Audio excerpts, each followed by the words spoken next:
নমস্কার বন্ধুরা, শিল্পীর রান্নাবাটিতে আপনাদের সকলকে স্বাগত। আর আজ আমি শেয়ার করছি রেস্টুরেন্ট স্টাইলে জিরা রাইসের রেসিপি। যে কোনো সাইড ডিশের সাথে এটা খেতে ভীষণই ভালো লাগে।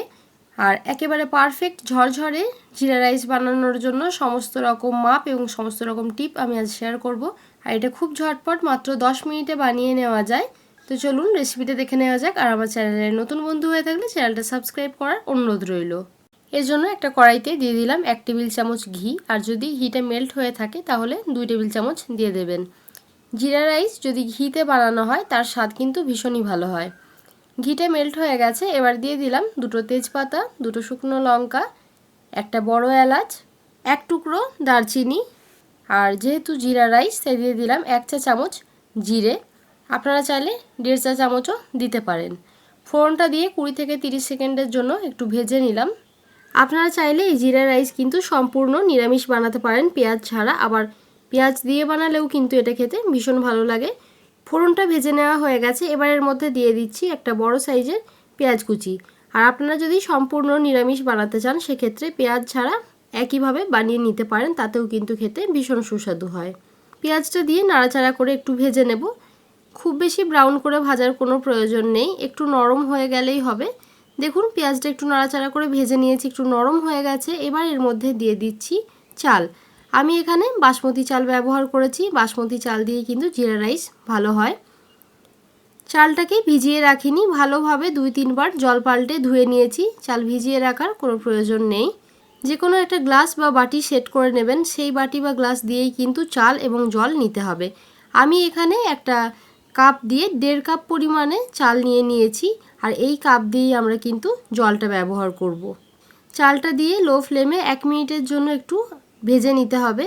খুবই আলতোভাবে ভাজতে হবে যাতে চালগুলো ভেঙে না যায়। আর খুব বেশি সময়ের জন্য কিন্তু কখনোই ভাজবেন না, তাতে চালটা ক্রিস্পি হয়ে যাবে এবং রান্না হওয়ার পর চালগুলো ভেঙে যাওয়ার সম্ভাবনা থাকে।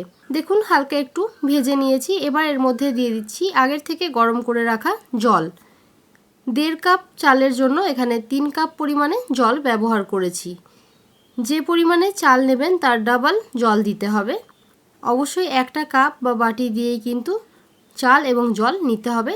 আর চাল আর জলের যে অনুপাতটা আমি এখন বললাম সেটা কিন্তু কড়াই বা ফ্রাই প্যানে বানানোর জন্য, প্রেসার কুকারে বানানোর জন্য কিন্তু জলের মাপ আলাদা। ভালোভাবে একটু মিশিয়ে নিলাম। আর দিয়ে দিচ্ছি 1 টেবিল চামচ লেবুর রস। এই লেবুর রসটা দেওয়ার জন্য কিন্তু জিরা রাইসটা ভীষণ ঝরঝরে হবে। প্রত্যেকটা দানা কিন্তু আলাদা আলাদা থাকবে।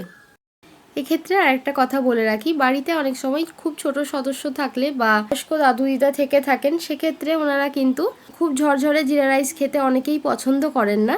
তো তাদের ক্ষেত্রে কিভাবে বানাবেন সেটাও আমি পরে আসছি। দিয়ে দিলাম স্বাদ মতো লবণ। ভালোভাবে একটু মিশিয়ে নিচ্ছি। এবার ঢাকা দিয়ে রান্না করে নেব 10 মিনিটের জন্য। আর এই সময় ফ্লেমটা লোতে রাখতে হবে। আমার 10 মিনিট হয়ে গেছে, এবার গ্যাসের ফ্লেমটা অফ করে দিলাম। ঢাকা খুলে চেক করে নিচ্ছি। যদি দেখেন যে একটু শক্ত রয়েছে বা একটু জল জল রয়েছে তাহলে আবারও কিন্তু 2 মিনিটের জন্য ঢাকা চাপা দিয়ে রান্না করে নিতে পারেন লো ফ্লেমে। দেখুন কতটা ঝরঝরে হয়েছে, দেখেই হয়তো বুঝতে পারছেন। এই সময়ও আপনারা মিশিয়ে নিতে পারেন, তবে এটা যদি গ্যাস অফ করে 10 মিনিট স্ট্যান্ডিং টাইমে রেখে তারপর ভালোভাবে মেশানো হয় তাহলে কিন্তু বেশি ঝরঝরে হবে। তাই আমি 10 মিনিটের জন্য স্ট্যান্ডিং টাইমে রেখে দিলাম। আর আমার 10 মিনিট স্ট্যান্ডিং টাইমে রাখা হয়ে গেছে। এবার এর ওপর থেকে দিয়ে দিচ্ছি কিছুটা ফ্রেশ ধনেপাতার কুচি। এবার ভালোভাবে আবারও মিশিয়ে নিচ্ছি।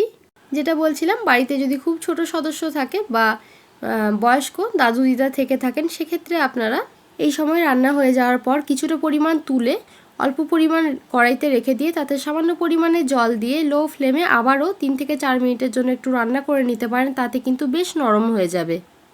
এইভাবে আমি আমার মেয়ে এবং দিদুনের জন্য বানিয়ে থাকি, তাই আপনাদের সাথে এটা শেয়ার করলাম। আর দেখুন জিরা রাইসটা কতটা পারফেক্ট, কতটা ঝরঝরে হয়েছে। প্রত্যেকটা দানা কিন্তু আলাদা রয়েছে। আর এই জিরা রাইসের সাথে চিকেন, মাটন ছাড়াও পনির, আলুর দম বা ডাল তড়কা সব কিছু দিয়েই খেতে কিন্তু এটা ভীষণই ভালো লাগে। কেমন লাগলো কমেন্ট করে জানাতে ভুলবেন না। দেখা হবে আবার একটা নতুন রেসিপি নিয়ে। ততক্ষণের জন্য ভালো থাকবেন, সুস্থ থাকবেন। ধন্যবাদ।